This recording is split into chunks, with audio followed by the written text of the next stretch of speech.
আচ্ছা, পিৎজা খেতে কে কে ভালোবাসো বলো তো? আমি তো প্রচণ্ড ভালোবাসি। তো তোমরা কি জানো বাড়িতে পিৎজা বানানো ঠিক কতটা সহজ?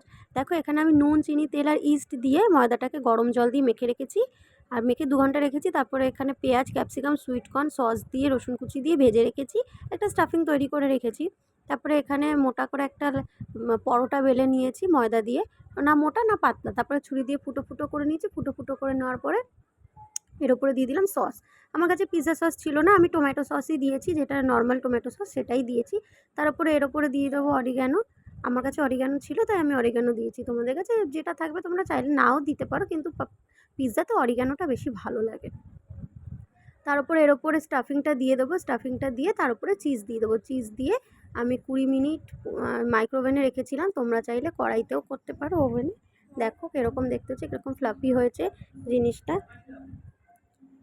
সুন্দর পিৎজাটা এবার আমি এনজয়